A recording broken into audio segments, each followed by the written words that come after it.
My friends come first. You're optional. Deal with it, my girlfriend said when she ditched our anniversary for her friend group.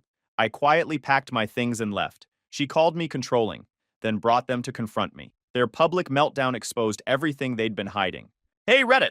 My girlfriend chose her friend group over me at every turn, so I finally said, nah, I'm done, packed up, and walked away. But her little core wasn't finished. Before we get to that, let me start from the beginning. I'm 27 and just ended a 2-year relationship because apparently I was dating 5 people, not one. My girlfriend Natalie is 25, and somewhere along the way I became an accessory to her friend group instead of an actual boyfriend. We moved in together about 7 months ago. Split rent, utilities, groceries, found a decent 2-bedroom in Riverside. $3,600 a month total, so $1,800 each. I work as a fire safety inspector for the city. Decent money, stable schedule. Thought we were building towards something real. Marriage eventually, maybe kids. Turns out I was reading a completely different book. Natalie works as a graphic designer for some startup downtown. Makes about the same as me. We split everything 50-50. Would have been simple if the core hadn't been involved in every decision. The core, Brittany, Brandon, Ivy, and Cole. They call themselves that without any irony. Started in college, became permanent identity, been inseparable for 7 years. They run their friendship like a small business.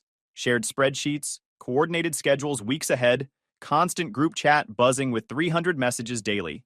Together 3 or 4 times weekly. Monday trivia, Wednesday climbing, Friday movie nights, plus spontaneous weekends. My buddies and I grab beers twice a month. Normal stuff. We all have our own lives. But the core operates differently. And Natalie acts like missing one event means exile. That fear ruled everything. The group chat is constant. Her phone buzzes during meals, movies, conversations, 3 in the morning sometimes. I watched her check it during her uncle's funeral, because Cole needed everyone to weigh in about some girl. Cole's the worst, always fishing for details about other people's drama. Needs chaos to feel relevant. If there's a conflict anywhere in their social circle, he's the one narrating it to everyone else like it's breaking news. Makes everything into a story for the group chat. The breaking point came last week. Our 2-year anniversary was Saturday. I'd planned it a month ago. Made reservations at Marcello's where we had our first date. Got Radiohead tickets since she'd been obsessing over their tour. Even bought her that vintage typewriter from the antique shop she kept visiting. Told her about it 3 weeks ahead because I knew she scheduled everything with the core in advance. Wanted to lock it in early. Found her Thursday night scrolling Instagram stories of her friends at some brewery. Hey, just confirming Saturday. Reservations are at 7 and the concert's at 9. Her face dropped. Oh, that's Ivy's birthday pregame. I can't miss that. Stomach flip. Could they do Friday or Sunday? Her birthday's not even Saturday. And we planned this 3 weeks ago. Head shaking. Saturday's the only night everyone can make it work together. Brandon's got his exam Sunday. Brittany's been working doubles and needs this. Cole just broke up with that girl and he's a mess. We haven't had all 5 of us together for a proper full night hang in almost a month. But it's our anniversary.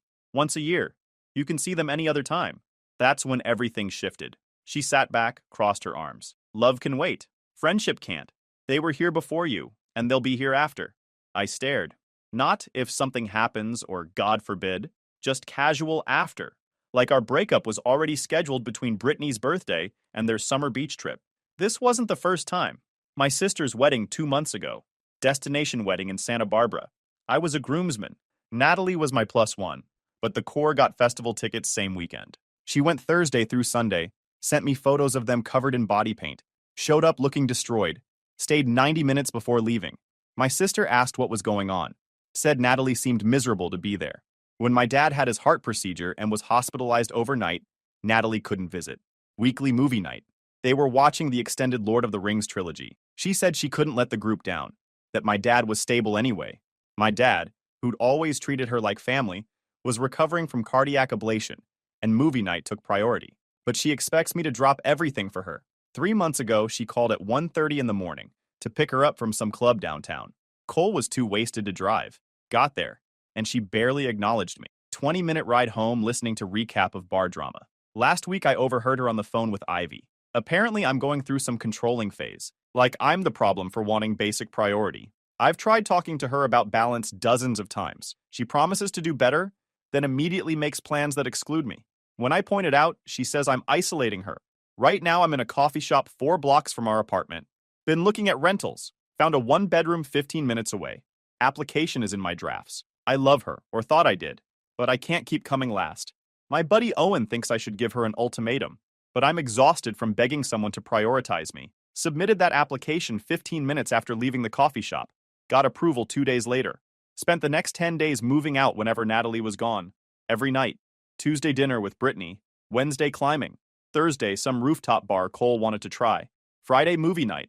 Saturday brunch and shopping. Made it easy to pack without drama. Started small. Clothes, books, supplies. Things she wouldn't notice immediately. Natalie's naturally messy. Leaves her stuff everywhere. Barely looks at what's mine versus hers. Plus, she never goes in my closet or checks my side of things. By day 6, I'd moved about half my belongings. My new place was taking shape while our apartment just looked slightly less cluttered, which honestly, she probably appreciated. Friday night around 1, I was packing a few more boxes when I heard her key. She'd texted an hour earlier they were wrapping up. Her footsteps stopped in the living room. "Where's all your stuff? Where are you?" Voice getting higher with each room. Kitchen, bathroom, office, found me in the bedroom. She stood scanning. My closet mostly empty, nightstand cleared, gaming setup gone. "Are you moving out?" Handed her the letter I'd written. 2 pages. Said I needed someone who actually wanted to prioritize our relationship, that I couldn't keep feeling like an afterthought, that I'd spent 2 years hoping she'd figure out what I needed, but it was clear she couldn't or wouldn't. She read it once fast, then slower. When she looked up, her expression had changed. "You're seriously leaving me because I have friends? Because I won't abandon everyone? Not about having friends." Then what? She waved the letter. "This reads like you want me to choose. I want you to care about me too. Want to feel like I matter." Stared at me like I was insane. "Of course you matter. But I can't ditch everyone every time you want attention." That word. Attention. Like wanting our anniversary together was me being needy. I asked for one evening. Our anniversary. That I planned 3 weeks ago. And I explained why that night mattered. More important than us. She threw her hands up. "This is ridiculous. You're throwing away 2 years because you can't handle me having a life. You knew who I was." I looked at her and realized she genuinely believed this. In her mind, I was the problem. "Thought I knew who you were. Thought you wanted to build something with me." "I do. Just not if it means cutting everyone off." "Nobody's asking you to cut them off. Just make space for me too." Already shaking her head. We circled like that for 20 minutes. Same arguments. She saw me as controlling. I saw it as basic needs. No middle ground. Finally held up my hands. "I'm done." "Done arguing or done with us?" "Both." That seemed to hit different. Her posture changed. Then she started following me around listing memories, but every memory involved her friends. "Remember that concert where we ran into Brittany and Brandon? That dinner we cooked for the whole core?" Like she couldn't recall experiences that were just us. Told her I'd get the rest this weekend while she was at Ivy's pool party, left my key on the counter and walked out. Saturday morning, I'm unpacking when my phone explodes. Natalie calling back to back. When I don't answer, texts start. Long paragraphs about talking like adults, how I'm being immature, how relationships need communication. Ignored it all. Figured she'd move on. Wrong. By noon, the core started messaging individually. Brittany sent a massive text about how devastated Natalie is, how I'm breaking up the family. Used therapy speak about boundaries and emotional labor. Said I needed to unpack my need for priority. That wanting to center myself in her life was toxic masculinity. Brittany's had 3 relationships crash and burn in the past 4 years, and now she talks like every man is a case study. Cole called me selfish for ghosting instead of working things out. Brandon tried the reasonable approach, said we should all meet and discuss properly. Even Ivy, who I'd spoken to maybe 8 times total, sent me a voice message. Didn't say much, just sighed a lot and said, "Energy doesn't lie, and I'm sending light." Messages got aggressive. "You're going to regret this. Natalie deserves better." Real mature. By Sunday, they'd moved to calling me emotionally abusive for abandoning her without warning, despite the detailed letter. Monday evening, I got home around 7, parked and walked to my building entrance. That's when I saw them. All 5 standing outside like an intervention squad. Natalie front and center, the others lined up behind. She started talking before I reached the door. "Loud enough for the whole block. We need to settle this now. You don't get to disappear. We're all adults here. There's nothing to settle. Made my decision, explained my reasons. I'm leaving." Reached for the door. Natalie's voice stopped me. Shaky but loud. "You can't just walk away from 2 years like it meant nothing. That's not fair." Turned back. Fair was our anniversary. Fair was my sister's wedding. Fair was my dad in the hospital. I chose me. That's what's unfair to you. Brandon stepped forward. "Dude, you're being selfish. Know how much you're hurting her? Hurting all of us?" I looked at him. What exactly did I do to hurt people I barely know? Apparently, dating Natalie made me part of their family system. Leaving her was abandoning all of them. Most codependent thing I'd ever heard. It was surreal. Brittany was talking about safe spaces and healthy communication. Brandon kept trying to mediate. Ivy was on her phone, probably texting in the group chat. Cole was fishing for details, asking leading questions, clearly loving the drama, and Natalie just stood there nodding like this ambush was normal. You have 30 seconds to leave before I call security. They didn't move. Walked inside and called security exactly like I said. Security came out, asked them to leave. They argued but eventually backed off. Not before Natalie shouted this wasn't over. That was a month ago. Calls and texts finally stopped after 2 weeks. Still get occasional messages from random numbers. But they haven't shown up again. Management knows to watch for them. Don't regret leaving for a second. But I'm shocked by how aggressive it got. In the weeks after that building confrontation, things got coordinated. Owen works at the same gym as Brandon. He started telling me Brandon was spreading things, said I isolated Natalie from her support system, that I had anger issues and control problems, classic stuff. No specifics, just vague implications meant to make me sound dangerous without saying anything I could actually challenge. Then the social media campaign started. Ivy posted photos of her and Natalie looking sad with captions like, healing era, and when they show you who they are, believe them. Never said my name. Just created vague clouds where people filled in the blanks themselves. Brittany posted Instagram threads about recognizing controlling behavior. Started general, got specific. If your partner gets upset when you spend time with friends, that's not love. That's control. Tagged Natalie. Everyone connected the dots. Cole worked the Whisper network.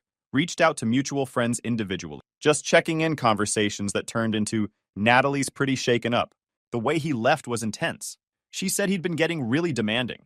Complete lies, but said like reluctant concern. I didn't respond to any of it at first. Saved screenshots instead. Every post, every message, every third-hand story that came back to me. Documented timestamps. Built a file. Organized it by date and person.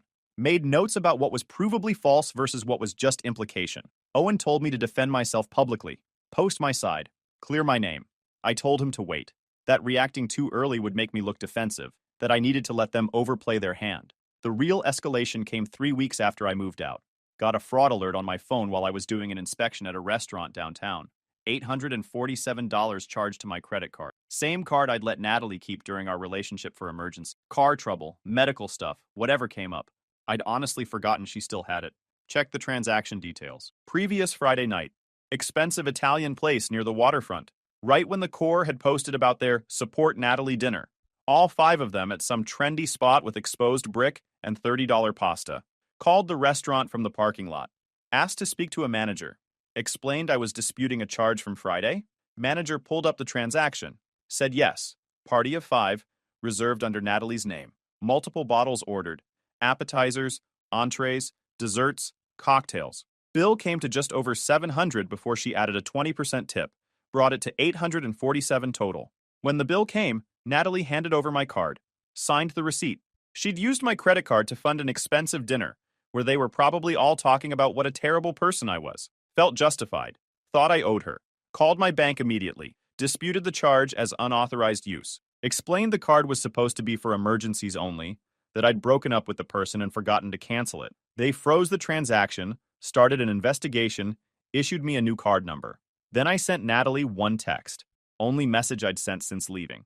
Using my credit card without permission is fraud. Amount has been disputed and reported. Any further contact goes through official channels only. Hit send. Blocked her number immediately after. That's when Brittany tried to spin it. Posted within hours. Financial abuse doesn't end when the relationship does. Weaponizing money to punish someone for leaving is textbook controlling behavior. Cutting someone off from resources they relied on is manipulation. The comments ate it up. People I didn't even know calling me manipulative, saying I was proving I'd been controlling all along, saying this was why Natalie needed her friends. But I had receipts, bank statements showing the card was opened for emergencies, text messages from months ago where Natalie and I discussed it, where she agreed it was for emergencies only, transaction history showing she'd used it exactly once during our entire relationship, for a car tow, which I'd told her to do, then nothing until after we broke up. Still didn't post anything, just saved Brittany's post, added it to the file. Then things got worse. Week after the credit card incident, I went back to our old apartment to get my final boxes. I'd taken over the lease temporarily when Natalie moved out 2 weeks prior, just to finish the move out cleanly and handle the logistics. She'd gotten her stuff earlier. Landlord was there for a routine inspection. Mentioned Natalie had been by the previous day. Said she'd taken some mail. He thought it was strange since she'd already moved out and wasn't on the lease anymore. Asked what she took. He didn't know specifics. Just saw her leaving with some envelopes. I checked my mail pile I'd left on the kitchen counter. Important stuff was gone. DMV renewal notice for my vehicle registration, credit card statement, some documents from work about my benefits enrollment. Not trash, not junk mail. Specific important documents that would cause me problems if I missed them. That crossed a line. Taking mail is federal, and she was no longer a tenant. Called the landlord, explained the situation, said I needed the locks changed since my ex-girlfriend, who was no longer on the lease, had apparently kept a key and was entering without permission and taking my mail. He agreed immediately. Mail theft is a federal crime. Rekeyed it that afternoon. Gave me the only copy. I sent Natalie a formal email through the landlord stating she no longer had any access to the property and any further entry without permission would be trespassing. Cole tried to spin it. Posted something vague about illegal lockouts and retaliation tactics. Made it sound like I was doing it to hurt her. Left out that her lease had ended. Left out that she'd already gotten everything. Left out the mail theft. Just painted me as petty. Around this time, Owen started noticing something at the gym. Brandon was showing up with Emma more often, working out together, leaving together, looking relaxed. Owen mentioned Emma had given Brandon a clear boundary early on. She wasn't dating him and 4 other people. If he wanted a relationship with her, he needed to establish boundaries with his friends, to prioritize their relationship sometimes, to not need group approval for every decision. Same thing I'd asked for. Exact same thing. And Brandon was doing it, pulling back from constant core activities, missing events, not responding to the group chat as quickly, building a life with Emma. Natalie confronted him at the gym, asked why he was becoming like Devin, why he was choosing Emma over the family. Brandon told her she was being unreasonable, that he was allowed to have a relationship, that she needed to grow up. First crack in the core. Then Brittany got promoted and moved to Seattle. Ivy and Cole made their relationship official. Every change made Natalie spiral harder, trying to hold everything together through guilt and manipulation. Owen said she'd been telling everyone it was my fault, that I'd poisoned them all, that everyone was pulling a Devin, like I was patient zero for growing up, but I still stayed quiet, documented everything, kept building my file, saved every post, every screenshot, every third-hand story, organized it chronologically, made notes about what could be proven false versus what was just spin. Because I knew they weren't done yet. People like this never are. They'd push until they got the dramatic confrontation they wanted. And when they did, I'd be ready. The second ambush came at a coffee shop 6 weeks after I moved out. Meeting Owen for lunch at Groundwork Coffee on 4th. Walked in around noon, and there they were. Natalie, Brittany, Brandon, and Ivy. Cole, notably absent, probably working. Corner table near the window. All saw me immediately. This wasn't random. Owen had texted me that morning confirming noon. I'd confirmed back. Then 20 minutes before I arrived, he texted saying he'd be late. Looking back, I realized the timing was too perfect. They must have been watching the entrance, waiting for me to show up alone. Whether they got lucky with Owen's delay, or had been staking out multiple days, I don't know. But they were ready. Brandon stood first, pushed his chair back. Devin, man, can we talk for a minute? Just a conversation. I looked at him, looked at the table. Adults don't bring an audience to negotiations. Brittany stepped forward. We're not here to attack you. We think you owe Natalie a real conversation instead of hiding behind blocked numbers. I don't owe anyone a performance. Already said what I needed to say. I'm leaving. Reached for the door. Natalie's voice stopped me, shaky but loud.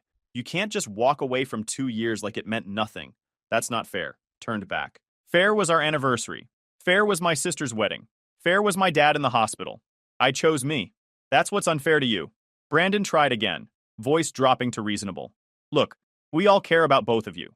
This doesn't have to end like this. Just sit down for 10 minutes. It already ended. You're just mad you weren't consulted. Ivy had her phone out. Not subtle. Recording from waist level. I smiled at her. Get my good side if you're going to lie about me. She lowered it. Partially. Angle changed but still recording. Brittany jumped in. You're clearly hurt and that's valid. But Natalie deserves real closure. She deserves to understand why you abandoned her. Closure isn't a service I provide. We're done here. Walked to the counter. Ordered coffee to go. The barista looked uncomfortable. Paid. Stood waiting while they regrouped behind me. Brittany's voice carrying. He's not ready for mature conversation. Walking away again. Natalie crying. He won't even look at me. Brandon trying to sound calm. Give him a minute. Got my coffee. Walked past their table. Didn't acknowledge them. Just left. Outside, I heard Brittany through the door saying something about unhealthy patterns. Heard Natalie's voice break. Sent Owen a text to meet somewhere else. But that interaction told me something different than the building ambush. That one had been aggressive, confrontational, demanding. This one was performed, calculated. They wanted me to look cold. Wanted footage of me walking away while Natalie cried. Wanted to show people I wouldn't even talk to her. The escalation was strategic now, not just emotional. Week later, Ivy posted a 15-second clip to her story, carefully edited. Just me saying I don't owe anyone a performance, and walking away while Natalie cried in the background. Caption: when someone shows you who they are, believe them. Comments calling me cold and heartless. But she'd cut everything. The ambush, the forced confrontation, the context. I screenshotted it before it disappeared, added it to my file. Then something unexpected happened. Got a DM from someone I didn't know. Profile said Jeremy Martinez. Mutual friends with Brittany. Message said, Brittany's ex. Heard you're dealing with the core's garbage. I've got stuff you might want to see. I was skeptical but curious. Asked what kind of stuff. He sent screenshots. Group chat between Brittany, Ivy, and Natalie from before the coffee shop. Planning it. Brittany: we need to corner him somewhere public so he can't just disappear. Coffee shop near his work would be perfect. If we can catch him when he's meeting Owen, even better. Ivy: I'll record the whole thing. Get his reaction when Natalie tries to talk to him. People need to see how cold he is. Natalie: what if he just leaves? Brittany: then we have that on camera too. Either way, we win. Another screenshot. Conversation between Brittany and Natalie about the credit card. Brittany: he won't notice. Use it for the dinner. Consider it what he owes you for emotional damages. Natalie: are you sure? Feels wrong. Brittany: he abandoned you. He doesn't get to play victim. Use the card. Then voice note transcripts. Brittany talking to Natalie, coaching her through responses, giving her literal lines for arguments with me. Brittany's voice in transcript. You need to control the narrative before he does. Post about healing. Let people read between the lines. Don't give him space to defend himself. Jeremy's next message. She did the same to me 2 years ago. Told everyone I was controlling when I asked her to stop prioritizing the group. Tried to destroy my reputation. I saved everything because I knew she'd do it again. I thanked him. Asked why he was helping. His response: because Cole's been DMing people saying you threatened Natalie. That's dangerous. Someone needs to stop them. Also, I'm petty, and watching Brittany face consequences would be satisfying. Fair enough. He sent one more thing. Screenshot from months ago. Brittany coaching Natalie through a fight with me from when we were together. Giving her lines word for word. Brittany: tell him he's isolating you. Use the word controlling. Make him defend himself so you can turn it around. Natalie: but he just asked me to skip one game night. Brittany: doesn't matter. Make him feel like he's the problem. Proof Natalie wasn't even speaking for herself. She was performing scripts. I saved everything Jeremy sent. Thanked him repeatedly. Told him I might need him to verify it was real. He said anytime. Said he'd be happy to go on record. That Brittany had done this to at least 2 other guys. That it was her pattern. Now I had a decision. Drop all of this publicly right now. Or wait for the right moment. I decided to wait. Because I knew they weren't done yet. The moment came 2 months after the breakup. Owen's friend Chris was getting engaged to his girlfriend Amanda. Big party at this event space downtown called The Foundry. Nice venue, exposed brick, string lights, open bar, about 80 people. Owen told me a week before that Chris and Amanda wanted me there. They knew the whole story. Amanda had actually dealt with the core before through mutual friends at some birthday party. Thought they were exhausting and performative. She'd apparently told Chris when they were planning the guest list, if Natalie shows up and causes drama, I'm personally throwing her out myself. I asked Owen if they'd been invited. He checked with Chris. Turned out Brandon was invited as someone's +1, some co-worker of Chris's who knew him, which meant the whole core might show up. They always traveled as a unit. I told Owen I'd go anyway. Bring my new girlfriend Zoe. I wasn't hiding. I'd been seeing Zoe for about 6 weeks at that point. Met her through work. She's an architect who does building consultations with the fire department, checking compliance for commercial spaces. We'd run into each other at a few job sites, started talking, grabbed coffee. She was calm, confident, didn't need drama. She knew about Natalie. I'd given her the overview during our 3rd date. Didn't hide anything. Told her about the core, the breakup, the harassment, all of it. Expected her to maybe be concerned. Instead, she just shrugged and said her ex had been similar. When I mentioned the engagement party and the possibility of running into Natalie and the whole core, Zoe didn't hesitate. If they start something and it gets unsafe or weird, we leave. Otherwise, I'm not intimidated by your ex-girlfriend and her fan club. They sound exhausting, but I can handle exhausting. That's when I knew she was different. No drama, no possessiveness, just normal about it. Day of the party, I wore a suit. Charcoal gray, one I'd had tailored last year. Zoe wore this dark green dress that looked incredible on her. We showed up around 8, party already in full swing. Place was packed, music playing from a DJ in the corner, people clustered around high-top tables, bartenders working the open bar hard, string lights everywhere. Chris and Amanda looked happy, greeting people, thanking everyone for coming. Saw Owen first near the bar. He came over immediately, hugged Zoe, whispered to me that the core was there. All 5 of them. Brandon had brought Emma, but somehow the rest had tagged along anyway. They were posted up near the back corner by the emergency exit. Natalie in a white dress that was way too formal for someone who wasn't the bride, like she'd dressed for her own event. Owen also mentioned he'd quietly warned Chris and Amanda they were there. Amanda's immediate response, "If they try anything, they're out. This is our night." I thanked him. Zoe and I grabbed drinks from the bar. Gin and tonic for me, sparkling water with lime for her. Went and congratulated Chris and Amanda. They seemed genuinely happy to see me. Amanda pulled me aside for a second. "Devin, if your ex tries something, don't engage. Just let me know. Let me handle it. Nobody's ruining this." I appreciated that. Told her I wasn't expecting trouble, but I understood. For about an hour, everything was fine. Zoe and I talked to people, chatted with Owen and his girlfriend, met some of Chris's work friends, danced a little when a good song came on, had a legitimately good time. I could feel Natalie watching from across the room, but she wasn't approaching. Then around 9:30, she moved. I saw it happening. She stood up from their table, said something to the others. They all stood too. Brittany and Ivy pulled out their phones. Cole was already recording. Brandon looked uncomfortable but followed. Emma stayed at the table. They walked over as a unit. Natalie's voice cut through the music. "Devin, we need to talk. Right now. In front of everyone." Several heads turned. I looked up at her. Took a sip of my drink. "No, we don't. You owe me an explanation. You don't get to just leave and move on and act like I'm nothing." I already chose. That's why I'm smiling. Her eyes went to Zoe. "So you moved on that fast? 2 years meant nothing?"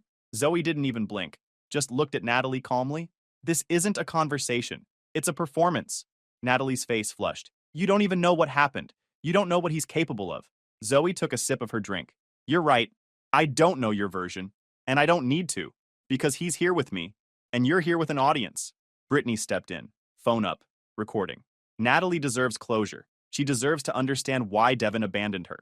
I stood up. Truth doesn't need a ring light. Then looked at Natalie. "You want to tell everyone what happened? Tell them about our anniversary, my sister's wedding, my dad's hospital visit. Tell them about using my credit card. Tell them how your friends coached you with literal scripts." Her face changed. Panic flickered. "How did you—" Cole stepped forward, going live on Instagram. Voice loud. "Yo, this is crazy. Devin's here with some new girl and Natalie's finally confronting him. This is what accountability looks like." An older guy nearby spoke up. "Are you seriously live streaming at someone's engagement party? Put your phone away." Cole kept filming. "Public space. First Amendment." Venue staff stepped closer. "This is private property. You can leave or you can be removed." I looked at Cole. Bro's treating this like content. That's the whole diagnosis. That's when Amanda arrived. Chris behind her. Her face was set. "What's going on over here?"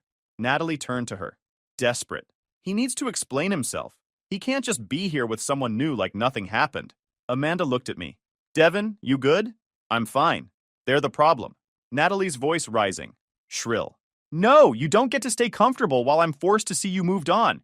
You don't get to be happy." Amanda's expression went ice cold.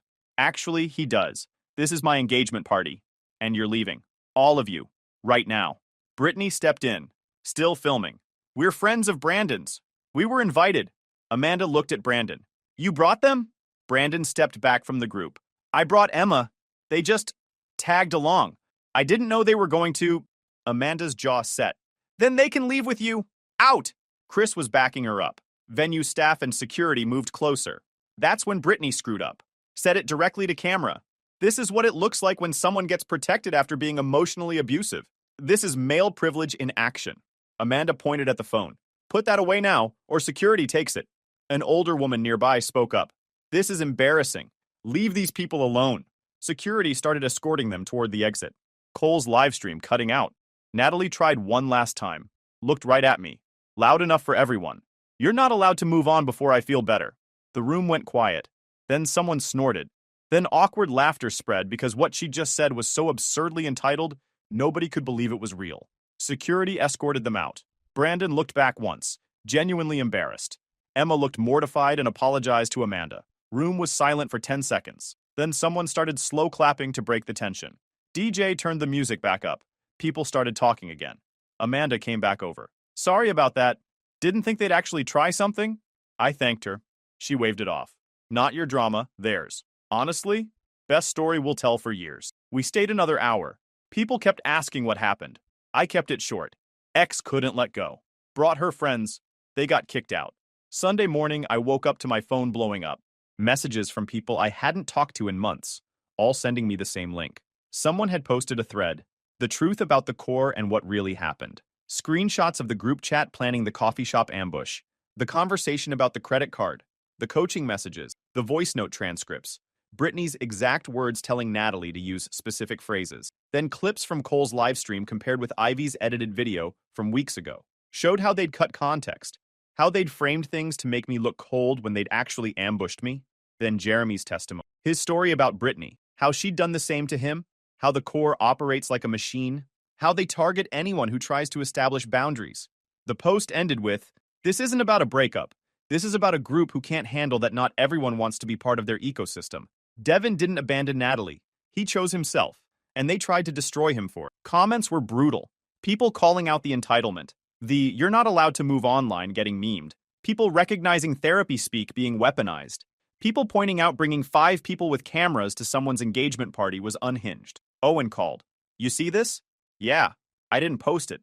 "I know. Jeremy did." Said watching Cole livestream pushed him over. Zoe called next. "You okay?" "I'm fine. Didn't want it public, but I'm not mad. They chose public. They filmed. They livestreamed. This is consequences." By Monday, everyone was talking about it. Brandon posted an apology, said he'd been wrong to enable the behavior, said he was stepping back from the core permanently, called out Brittany and Ivy specifically for recording and ambush tactics. Brittany went private, deleted posts. Radio silence. Ivy tried damage control, posted her own version, said things were taken out of context, comments destroyed her.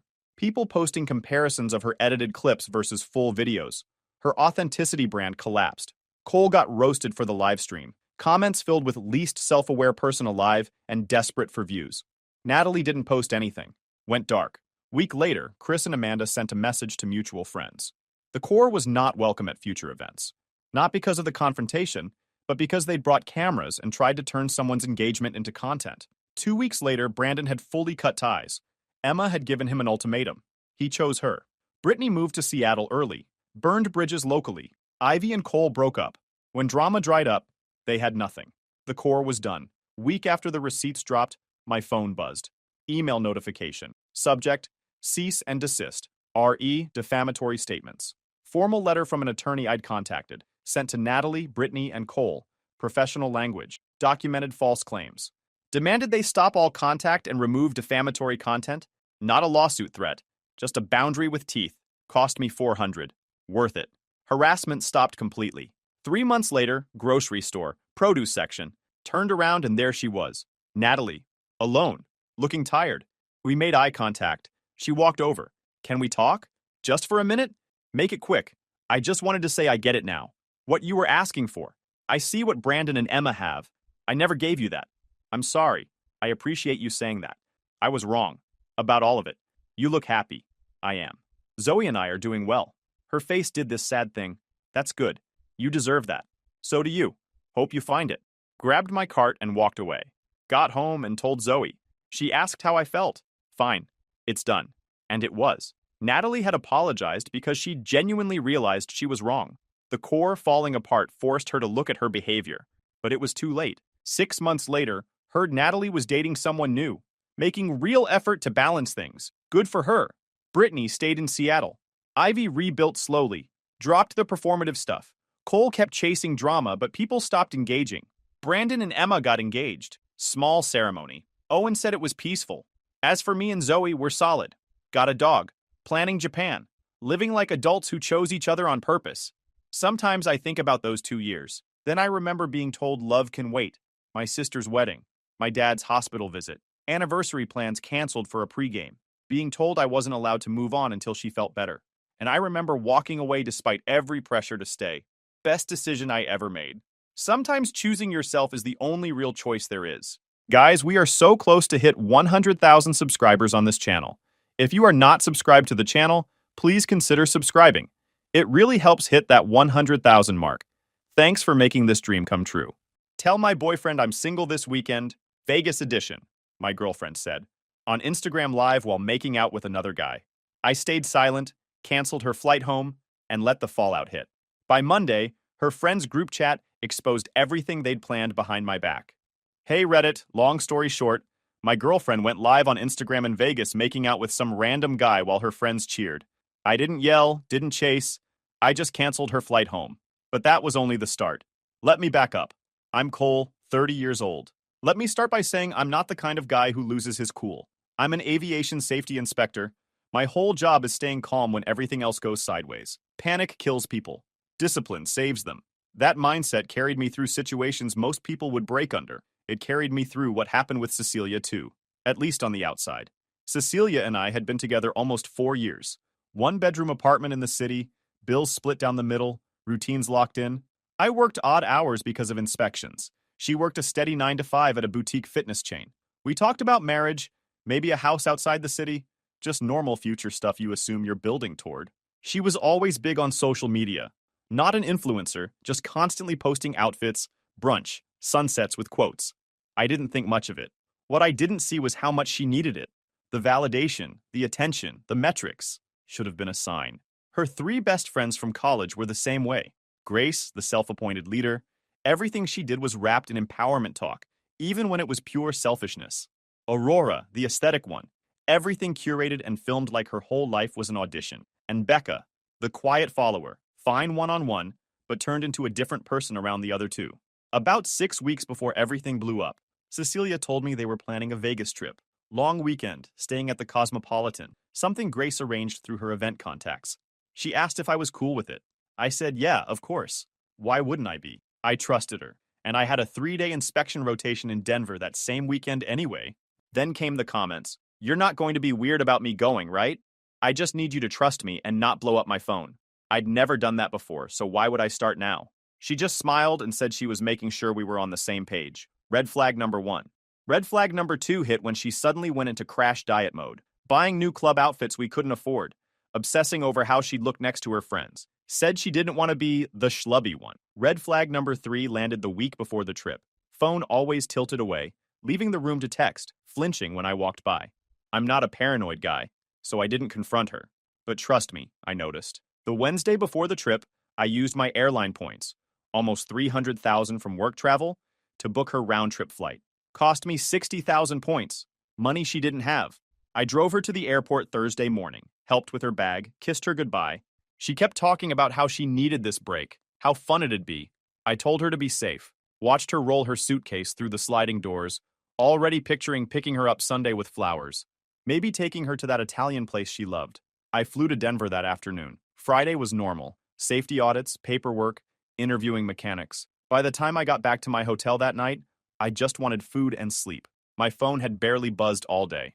That was about to change. Around 11 p.m. Mountain Time, 10 p.m. in Vegas, my phone started going insane. Text after text coming in rapid fire. I picked it up expecting some work emergency, maybe an incident report I needed to review. Instead, I had messages from 5 different people, all saying basically the same thing. Dude, you need to see this. Check Instagram right now. Bro, I'm so sorry. My stomach dropped before I even clicked it. Someone had sent me a link to an Instagram Live, Aurora's account. I clicked it and there they were. The 4 of them in what looked like some VIP section at a club. Bottle service, velvet ropes, the whole setup. Music pounding in the background, lights flashing. Aurora was holding the phone, narrating like she was hosting a show. And here we have Cecilia absolutely living her best life, Aurora was saying, swinging the camera around. Tonight's energy is unmatched. The camera focused on Cecilia. She was dancing with some guy I'd never seen before, his hands on her waist, both of them clearly wasted. She was wearing this dress I'd never seen, something short and tight that she must have bought specifically for this trip. The guy was tall, fitted shirt, looked like every other club dude in Vegas. Didn't matter who he was. What mattered was what happened next. Cecilia pulled back from the guy for a second, looked right at the camera, and said it. Clear as day, loud enough to be heard over the music. I'm off the clock and off the leash. Don't care who's watching. Aurora laughed behind the camera. That's right, girl. No rules in Vegas. Then Cecilia turned back to the guy, and they started making out. Full on, hands everywhere, her body pressed against his while he grabbed her like she was his.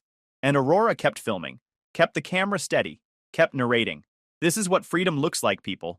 This is choosing yourself. Grace's voice came from off camera. What happens in Vegas, right? They all laughed. Cecilia pulled away from the guy long enough to grab a drink, take a sip, go right back to kissing him. The live kept going. Aurora panned around to show the club, the bottles, their table, then back to Cecilia and this random dude all over each other. I watched for maybe 2 minutes before I had to stop. My hands were shaking. Not from anger yet, just shock and disbelief in something I couldn't name. This was my girlfriend, the woman who slept in my bed every night, and she was on Instagram Live making out with some stranger while her friends narrated it like entertainment. The live chat was scrolling fast, most people cheering her on, dropping fire emojis, but some were questioning it. Wait, doesn't she have a boyfriend? This is wild. I checked the viewer count. 347 people watching, probably half our mutual friends. I recognized names in the chat, people I worked with, people we'd had dinner with. I closed the app and just sat there on the hotel bed, phone in my hand, trying to process what I'd just seen. Part of me wanted to call her right then, scream until my throat gave out, tell her exactly what I thought of her and her friends and this whole situation. Book a flight to Vegas and confront them in person, make a scene. But that's what they wanted. That's what Grace's comment about control was about. They wanted me to blow up so Cecilia could play victim. So I didn't call, didn't text, didn't comment on the live. Instead, I opened my airline account and pulled up Cecilia's reservation. Stared at it for maybe 30 seconds. Then I thought about her saying, I'm off the clock tonight, and clicked cancel. The confirmation came through immediately. Booking canceled, points refunded, no ticket. I opened my phone's notes app and started making a list. Shared Netflix account, gone. Spotify family plan she was on, removed. Her name on my car insurance, call Monday to take her off. The gym membership we split, cancel my half. Every single thing tied to my name or my money, cut off. She wanted to be off the clock? She could stay off the clock. Then I booked a flight home for Saturday morning, the earliest seat I could get, cutting my Denver trip short by a day. Inspections are scheduled tight, but emergencies happen.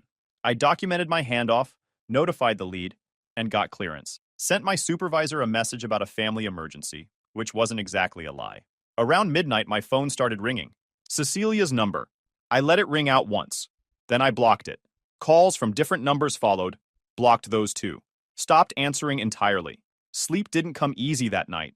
I landed back home Saturday afternoon and went straight to my apartment. First thing I did was install the Ring camera I'd ordered for next day delivery. I'd been meaning to get one for months because of my work hours and irregular schedule. This just made it urgent.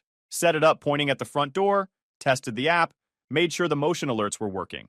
Then I changed the lock on my home office where I kept all my work equipment and files. Cecilia still had a key to the apartment, and her name was on the lease, so I couldn't change the main locks without legal issues. The lease would take time to sort out legally, but emotionally, already done. Still, I could protect my space.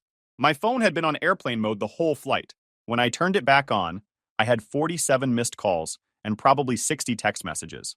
Most from Cecilia, some from Aurora and Grace, a few from numbers I didn't recognize. I scrolled through the texts without opening them, just reading the previews. From what I could piece together, declined charges, panicked messages, I can't book a flight. Her card had started failing and she'd burned through whatever cushion she had. Cole, please answer. This isn't funny. You can't just abandon me here. I need to talk to you. Why would you do this? Not a single one said sorry. Not one acknowledged what she'd done. Just anger and panic about being stuck. I deleted them all without responding. Saturday night, I got a call from an unknown number I didn't block fast enough. Grace. Cole, we need to talk about this like adults. There's nothing to talk about. You left Cecilia stranded. That's not okay. She put herself on Instagram Live making out with some random guy. She was just having fun. You're being controlling. Good luck getting home. Blocked that number too. Sunday morning, I woke up to an email from Cecilia. Long message, 7 paragraphs about mistakes and being drunk. Everything except taking responsibility. Didn't respond.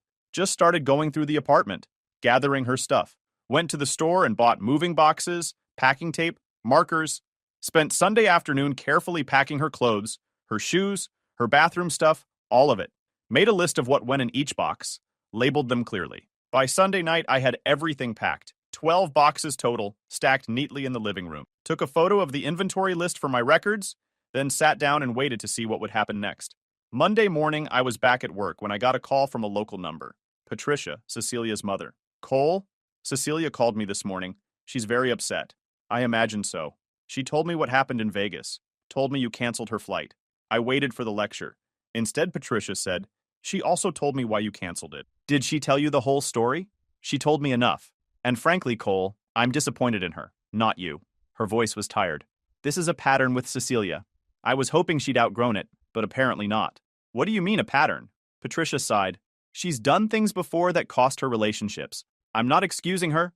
I'm telling you, don't let her rewrite reality. I sat there processing this. I appreciate you telling me. She called asking me to wire money for a flight home. I told her no. She made this mess. She can figure out how to clean it up. We talked for a few more minutes. Patricia said Cecilia's younger sister Mia could tell me more if I ever wanted to hear it. Before we hung up, Patricia said one more thing. Whatever you decide to do, Cole, don't take her back just because she apologizes. An apology from Cecilia usually just means she's sorry she got caught. That hit different. Tuesday afternoon, Cecilia showed up at my workplace. Security called me down, and there she was, suitcase next to her, mascara smudged. She'd somehow gotten home. She came to my work on purpose. Public place, witnesses, somewhere I couldn't just shut the door. She started crying the second she saw me. Real tears. Part of me felt bad. 4 years together, you don't just turn feelings off. But then I remembered Aurora's narration and that dress I'd never seen before. Cole, thank God. I've been trying to reach you. I know. Can we please talk? 5 minutes? People were staring. I gestured toward the doors. Outside. We walked out to the parking lot. She started explaining immediately. It was a mistake. A stupid, drunk mistake that meant nothing. I was caught up in the moment, and the girls were hyping me up, and I made a bad choice. You made several bad choices. You chose to go to that club, chose to dance with him, chose to kiss him, chose to do it on camera, chose to say you were off the clock. I was drunk. I didn't know what I was saying. You knew exactly what you were saying. And Aurora knew what she was doing when she went live. You wanted an audience.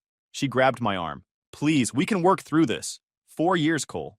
We have 4 years together. Don't throw that away over one night. I pulled my arm back. You threw it away? Not me. What you did was cruel. Her voice shifted, getting defensive. Leaving me stranded in Vegas with no way home, no money, nothing. I could have been hurt. You had 3 friends there. You were fine. Those weren't real friends. She was crying harder now. Grace ditched me when I couldn't pay my share of the hotel suite. Aurora was too busy filming everything. Becca felt bad, but had no money to help. I was alone. Should have thought about that before you decided to be off the clock.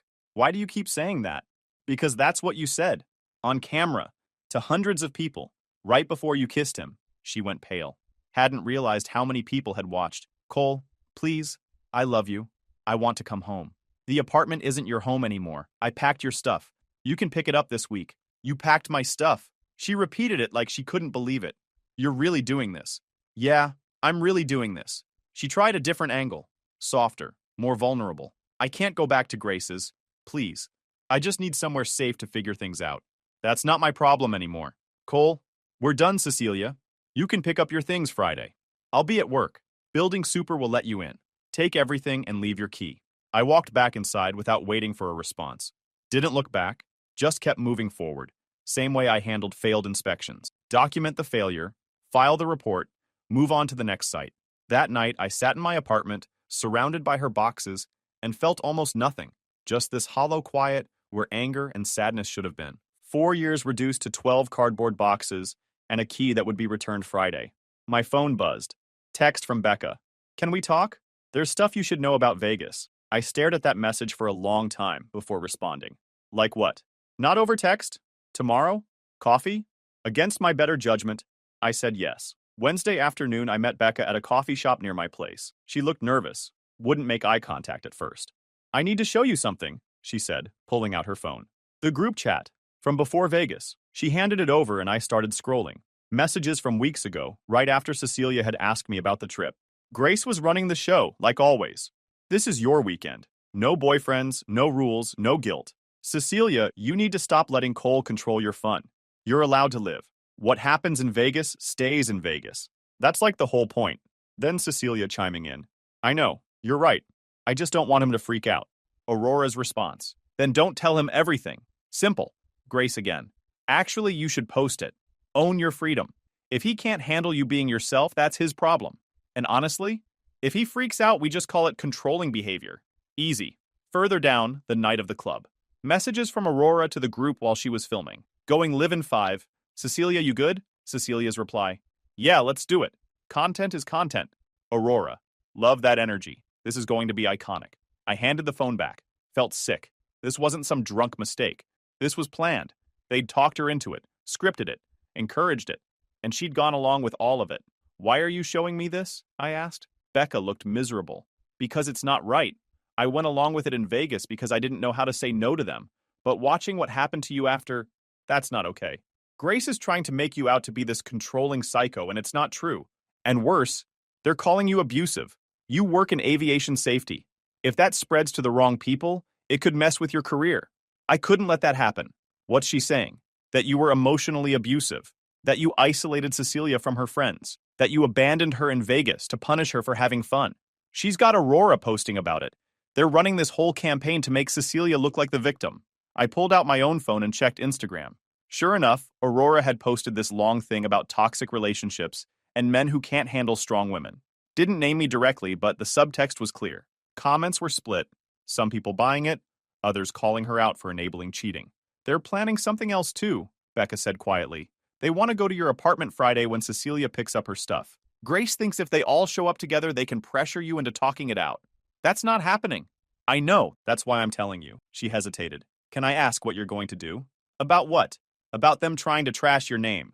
About people believing their version. I thought about it. Part of me wanted to post those screenshots, let everyone see the group chat, expose exactly how calculated this was, but that felt too much like playing their game, stooping to their level. Nothing, I said finally. Truth doesn't need defending.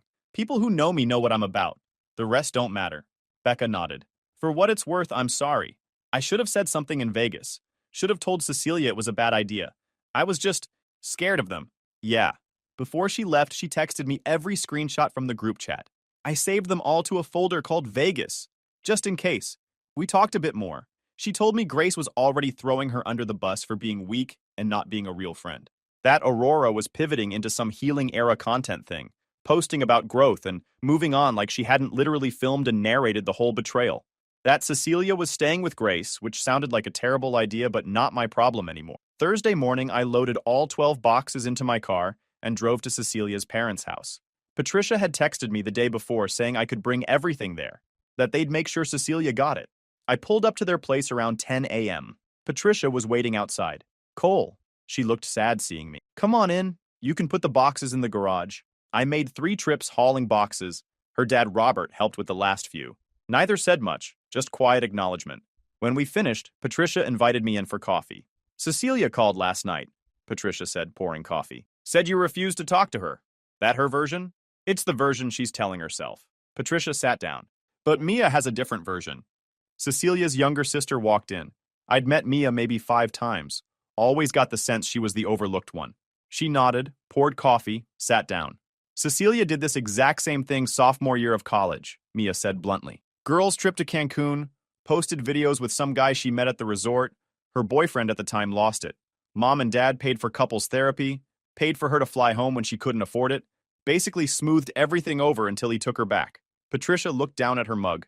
We enabled it. We thought we were helping. Then she did it again with the next boyfriend, Mia continued. Miami trip, same pattern. That guy was smarter. He didn't take her back. But again, mom and dad covered her rent for 3 months while she recovered from the heartbreak. Robert spoke up for the first time. We raised a daughter who learned that consequences are negotiable. The bluntness of that hit hard. This family sitting here basically admitting they'd created the problem. Patricia had tears in her eyes. She called asking us to talk to you, Patricia said, to convince you to give her another chance. We told her no. This is on her to fix, if it can even be fixed. It can't, I said. Not mean, just honest. This wasn't a mistake. It was a choice.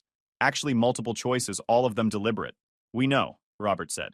And for what it's worth, you deserve better than what our daughter gave you. That was the last conversation I had with Cecilia's family. They apologized again as I left, said I was welcome any time if I needed to talk.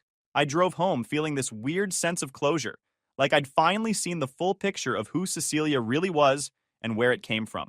That night, the smear campaign kicked into full gear. Grace posted on her Instagram about supporting friends through trauma, with the trauma being me, apparently. Aurora did a whole story series about recognizing red flags in relationships, strongly implying I was abusive. Cecilia posted a cryptic quote about narcissists making you question your reality. My phone started getting messages from mutual friends asking what was going on, if the stuff they were posting was true, what really happened. I ignored most of them. To the few people I actually cared about, I sent one sentence. If you need to ask if I'm abusive, you don't know me well enough for me to explain. Friday was supposed to be when Cecilia picked up her stuff from the apartment.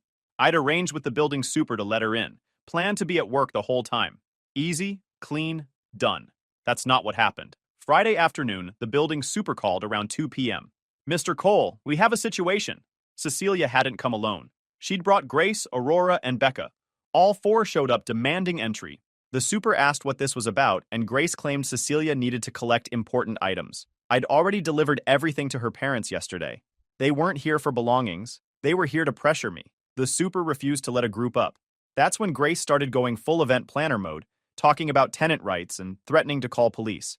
The super asked what I wanted him to do. I thought about it. They'd planned this, scripted it. I was tired of them controlling the narrative. Tell them I'll be there in 30 minutes. We can talk in the lobby with witnesses. I left work early and drove home. Called Becca on the way. You still want to do the right thing? What do you mean? Bring the group chat screenshots. All of them. I'm not posting anything online, but I'm not letting them control this in my lobby either. She hesitated. Grace is going to lose it. Good. When I walked into the lobby 20 minutes later, they were all there. They weren't here for boxes. They were here to make a scene. Cecilia looked anxious. Aurora was filming on her phone, of course. Grace had her arms crossed, looking like she was ready for battle. Becca stood slightly apart from them, looking uncomfortable. I gestured to the seating area. Let's talk here. Grace jumped in immediately. We're not doing this in public. This is a private matter between you and Cecilia. Nothing about this has been private. You chose an audience. Aurora kept her phone pointed at me. I'm recording this for protection. Record all of it. We sat down. This weird standoff in my apartment building lobby. The afternoon doorman was trying to look busy while obviously listening. A couple residents walked through, clocked the tension, kept moving. So, what items did you forget? I asked Cecilia directly. She blinked. What? The important items Grace told the super you needed to collect. Name them. Silence. She looked at Grace, who jumped in. That's not the point right now. The point is, you lied to get up here. I looked at the doorman. For the record, Cecilia started crying. Cole, please. I know I messed up. I know I hurt you. But we can fix this. 4 years means something. I love you. You don't love me. You love the stability I provided. Grace cut in. That's not fair. She made a mistake. She's trying to apologize, and you're being vindictive. I'm being clear. There's a difference. You abandoned her in Vegas. Do you understand how dangerous that was? Dangerous was going live with strangers and calling it freedom. Grace's face reddened, but she had no comeback. Aurora was narrating to her camera in real time, recording a hostile interaction where my friend is trying to salvage her relationship and being met with coldness and aggression. I looked directly at the camera. Keep recording. Make sure you get everything. That's when I nodded at Becca.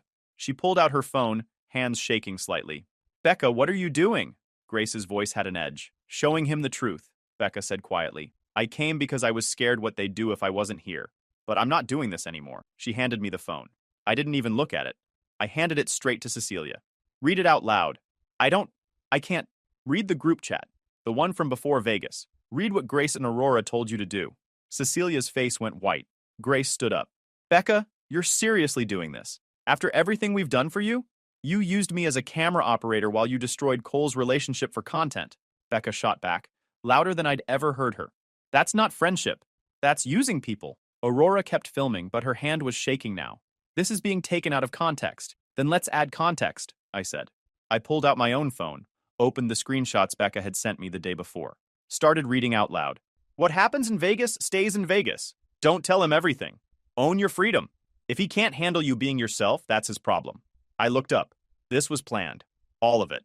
The live, the content, the whole performance. Grace's face was red. You're twisting this. We were supporting our friend in being independent. You were encouraging her to cheat and blame me when there were consequences. That's not... You can't just... Grace was losing it. Her manager voice cracking. Becca, you need to stick to the story. There it was, on camera. Aurora, still recording, probably didn't even realize what Grace just said. Stick to the story. Admission that there was a manufactured narrative. Becca stood up. There is no story, Grace. There's what happened. You pushed Cecilia to do it, Aurora filmed it, and when Cole called it out, you tried to make him the villain. I'm done being part of that. You're done? Grace's voice went sharp. You're nothing without us. We brought you into everything, included you when no one else wanted you around. And this is how you repay that?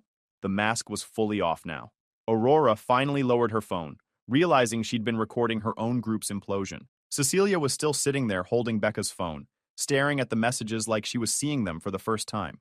Maybe she was. Maybe she'd been so caught up in the hype she hadn't realized how calculated it all was. I'm keeping the recording, Aurora said quietly, like she was declaring something important. Good, I said. Keep all of it. Post it if you want. Doesn't change anything. I stood up. Cecilia, your stuff is at your parents' house. I've got all this documented, but I'm not calling the cops today. You're not welcome here anymore, any of you. If you come back, I'll file for harassment. Cole, wait, Cecilia started. We're done. Accept it and move on.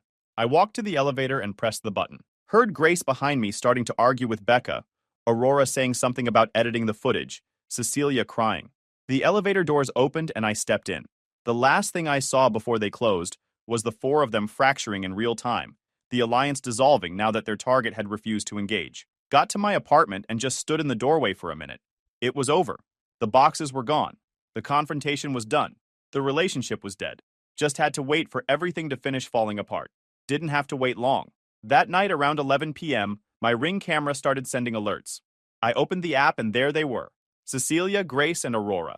All three clearly drunk, stumbling slightly, Grace pounding on the door. Cole, open up. We're not leaving until you come out here and explain yourself. More pounding. Cecilia leaning against the doorframe crying. Aurora filming, still turning humiliation into content. I watched through the camera, sitting on my couch in the dark, making no move toward the door. This is ridiculous, Grace's voice getting louder. You can't just hide in there. Bang, bang, bang. Someone in the hallway opened their door. Older guy in a bathrobe. Hey, keep it down. People are trying to sleep. Mind your business, Grace snapped. I'm calling the super. The super arrived 10 minutes later, clearly annoyed. Explained that I was inside and had requested they not be allowed access. Grace tried to manager talk him. Aurora waved her phone around, saying they were documenting harassment. Ladies, you need to leave or I'm calling the police. Grace kept arguing. The super pulled out his phone. Last chance. They left, but not before Grace shouted at my door one more time. You're going to regret this! I watched them stumble toward the elevator. Aurora still filming. The neighbor who'd complained had filmed the whole thing on his phone too. I saw it on the building group chat the next morning. 15 messages, all roasting the drunk girls who'd caused a scene at midnight. No one mentioned my name, but everyone knew. The chaos left its own paper trail. I sent the super a text. If anyone from that group shows up again, call security first. Don't call me. Then I sent one message to Cecilia's number. Do not come here again. Blocked her immediately after. Done. 2 months went by. I focused on work, got back into my workout routine, reconnected with friends I'd lost track of during the relationship, started seeing this woman River from the gym, nothing serious yet but easy and honest. Life moved forward. The fallout was swift. In a small city, that lobby clip traveled fast. Group chats, friend circles, local networks. Aurora's recording backfired when people saw Grace's stick to the storyline. Grace lost event clients. It started with one cancellation, then another. Aurora's healing content got roasted. Becca went to therapy. Cecilia went quiet for 3 weeks, then started posting single girl content. Captions about narcissists. Never mentioned Vegas. Never took accountability. Then, one Thursday night a few weeks later, everything came back around. Thursday night around 9 p.m., my Ring camera alerted again. I pulled up the app expecting maybe a package delivery. Instead, it was Cecilia. Alone this time, no entourage. Dressed up, hair and makeup done, holding a box of those expensive chocolates from that boutique I used to like. She knocked softly, not pounding like last time, just a gentle knock. Waited. Knocked again. I watched her through the camera for a minute. She looked nervous, kept checking her reflection in her phone screen, adjusting her hair. Then she looked directly at the camera. Cole, I know you can see me. Please, just 5 minutes. That's all I'm asking. I walked to the door, but didn't open it. Spoke through it instead. There's nothing to talk about. Please, her voice cracked. I brought your favorite chocolates. I just want to show you I'm serious about this. About us trying again. There is no us. There could be. She was crying now. I've been thinking about what we had, about our future. I talked to my parents. They think if we went to couples therapy, we could fix this. And I've been thinking, maybe we should just get married. Skip the engagement, just do it. Start fresh. I almost laughed. Marriage doesn't cure character. What? You think a wedding fixes what you did? That's not how it works. I made one mistake. One mistake in 4 years. Doesn't that count for something? It wasn't one mistake. You planned it. You chose it. You celebrated it. Then you blamed me for having boundaries. Through the camera, I watched her face crumble. She set the chocolates down in front of the door. So that's it? You won't even try? There's nothing to try for. You're going to regret this. When you realize what you gave up, I'm not giving anything up. I'm choosing myself. Silence. Then, can you at least open the door? Look me in the eye when you say that? No. I watched her stand there for another minute, waiting for me to change my mind. When the door stayed closed, she picked up the chocolates, set them back down, picked them up again. Finally, just left them there and walked away. I watched through the camera until she disappeared down the hallway. The chocolates sat there for an hour before I opened the door, picked them up, and dropped them in the trash chute. Not out of spite, just didn't need them. Friday morning, Patricia called. Cecilia tried to see you last night. Yeah, she wanted to get back together. Brought up marriage. Patricia sighed. She called me after. Said you wouldn't even open the door. I didn't. Good. Robert and I wanted you to know we're done enabling her. We paid for therapy, but we're not paying her rent or bailing her out anymore. She needs to face what she did. I appreciate that. You were good to her, Cole. Better than she deserved. We said goodbye. I sat there thinking about how a life can collapse into something as small as a closed door and a box of chocolates in the trash. Saturday afternoon, I was at River's place when my phone buzzed. Message from Aurora. You were right about Grace, with a screenshot of some DM where Grace was talking about fixing things once I got lonely enough. I deleted it without responding. Their drama wasn't my problem anymore. Sunday, River came over to my place. We ordered food, watched a movie, fell asleep on the couch. When I woke up later, she was making coffee, smiled when she saw me. I thought about Cecilia one last time, about Vegas and the live and everything that came after, about the doorstep and the closed door. Then I let it go, not with anger or some statement, just let it drift away, making room for what came next. Staying calm kept me from doing something stupid. Cecilia panicked and scrambled. I stayed disciplined, drew my lines, and watched it all fall apart. Sometimes the strongest move is refusing to play. Guys, we are so close to hit 100,000 subscribers on this channel. If you are not subscribed to the channel, please consider subscribing. It really helps hit that 100,000 mark. Thanks for making this dream come true.